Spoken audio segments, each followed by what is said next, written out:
welcome to Digital Shoptalk. We're back in the studio. We've been on the road for a little bit. We had a great conference called Everything is Local. Thanks to everyone who attended.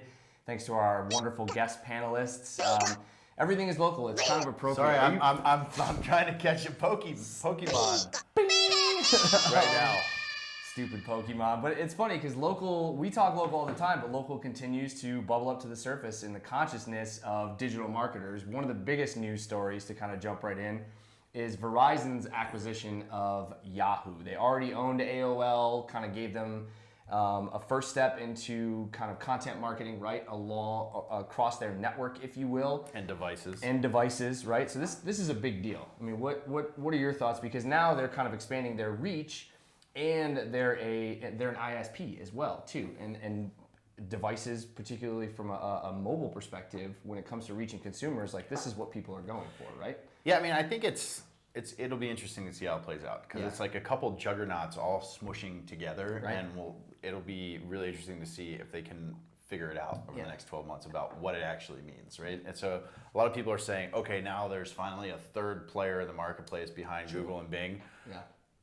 But really, they're a fourth player because it's now it's like Google, Facebook, Bing, and then Verahul or whatever they're calling it. But it is pretty interesting how they're going to have access to these devices and being able to look at this messaging across platform, across devices, and really be able to track people. I think they're still playing catch up. I mean, Facebook still has more information about me than these guys do. Yeah, and Yahoo wasn't a huge player. I mean, they were gaining a little bit of market share, I guess, but it's, Google, Bing are still dominant, at least in the search space. And to your point, Facebook is growing in search a little bit more, at least a little bit more personalized search, I should say. So I think for me, it's kind of TBD. It's like I don't know what it means. Yeah. Well, we shall see. Pokemon though, but the Pokemon, other local, which is driving me insane. You love Pokemon. No, I don't like Pokemon. You played it when you were a kid, probably, didn't you? No, I actually never played Pokemon. No? I'm just outside that generation. So we don't know what we're talking about, basically. Yeah, but it's everywhere. But it's everywhere. It's everywhere. And there is, everything from this is a government conspiracy to track everything that we do because the company that built this was the same people that did Keyhole, which was a government project. Oh, I didn't hear that. No, you didn't. You got to read up the conspiracy theories too. Hey, it's just a fun game. I personally won't let my kids have it because I think it is kind of creepy. Yeah.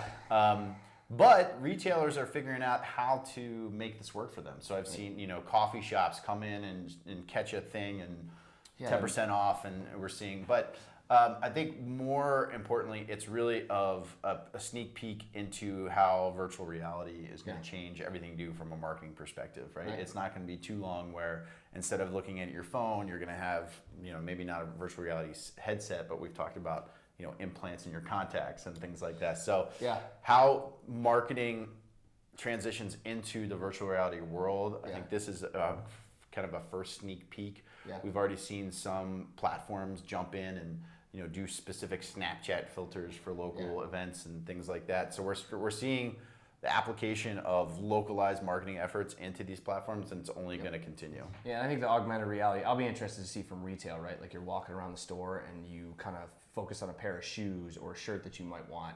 Maybe there's that kind of augmented experience that comes around it. Specials, who knows? I mean, it'll be interesting to see, but we'll see if Pokemon sticks around. I'm not downloading it anytime soon. Hater. We'll be right back. So we're back with the toolkit. This week in the toolkit, there's a number of Google tools. We talk about Google all the time for good reason, but some great tools. Think Insights is one that we use all the time, but in terms of kind of going just a layer deeper, right, into your digital campaigns, especially your search campaigns, even on YouTube. Well, YouTube specifically. So Google Brand Study just released kind of a nice white paper recently that talked about how you can leverage some of your existing data to make your YouTube efforts better. So we're actually going to do it here. We're doing it right now as we speak. So one of the things, it's called YouTube Insights Analytics Insights. So log into YouTube, pull up your most recent video, and you get all kinds of amazing data about who's watching it and how long they're watching it and where they're dropping off and where they're engaging and things like that. And then you can kind of use that to refine your videos later down the line. So for example, for our stuff, we don't get probably at this point no one's watching, right? So we have to figure out how to do it shorter, more succinctly to the point. Right. Maybe put in a cliffhanger in the front and get people. So we're going to use that data, and we are using that data. You're using that data, right? All the time. To figure out how to do this better. The other way is use Google Trends to figure out what's trending and what topics you want to talk about that maybe will make people engage. So we are like Pokemon. Like Pokemon. Let's talk about Pokemon. We'll put Pokemon in the title of the video, and maybe it'll rank and things like that. It'll be big with 13-year-olds. So we'll see if our experiment this week worked, and maybe we get a higher level of engagement. And then we could say something like, in our last segment, we'll give away $1 million. And then we're not going to actually do that, but maybe it'll work. Right. I like the audience retention one because when you interviewed Steve from TubeMogul, that was one of the things he talked about when they look at the metrics and how metrics have changed on video. Not just views, not just clicks, not even just time watched, but bringing back users. And so it's, as video continues to balloon and blow up, I think it's that retention rate and that retention metric seems to be one that someone like Steve talks a lot about. That's going to be huge. Absolutely. So dig in, check it out. Log into your YouTube, check out this report. It's some fascinating information. We'll be back. Then we're back. This is the upvote. Pretty fun little campaign that's going on right now. One of my favorite actors from the great movie Dazed and Confused. So just a quick backstory on Dazed and Confused. You know how they got that role? No. He was literally at his favorite bar in Austin. His buddy was the bartender at this bar. And the casting director for Dazed and Confused was also there. They got to talking, and he asked him to do like a couple ad-libs things, and then told him to come in the next day. Really? And he ad-libbed, all right, he's Robertson. And boom, that was it. Now McConaughey is crazy rich and crazy popular. And does those weird Cadillac commercials. No, Lincoln, they're terrible. Lincoln. The deep introspective ones. But his new one is the reason we're here for the upvote. Right. Because bourbon, number one, and two, wild turkey. So the reason we're giving it the upvote. Is wild turkey a bourbon?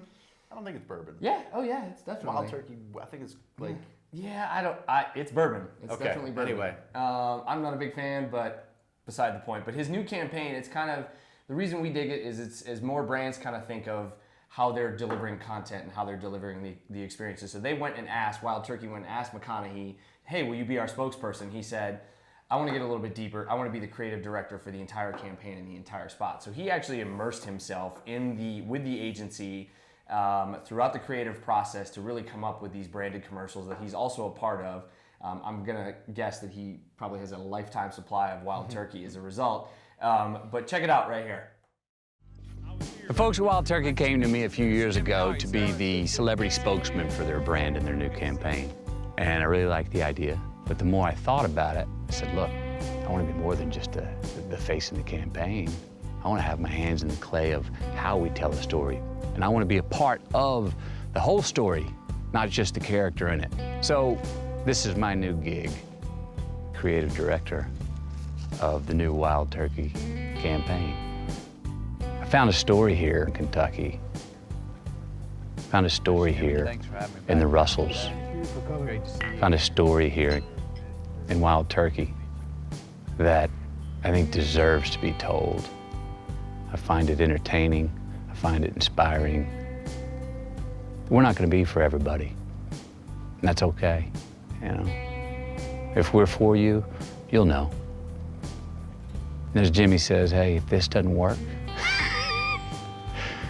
we're going to be stuck with a whole hell of a lot of bourbon. And there's worse things to be stuck with. Why don't you ditch the two geeks and come with us? Well, we can talk about that later. Great spot. Nice impression. So Bourbon gets the upvote this week. Pokemon. You know what? What if he was like, hey, man, you got some wild turkey? Like, be a lot cooler if you did. Well, that's it for us. Happy Friday. Enjoy yourself a glass of wild turkey. We'll see you next time. Drink responsibly. Don't Pokemon and wild turkey.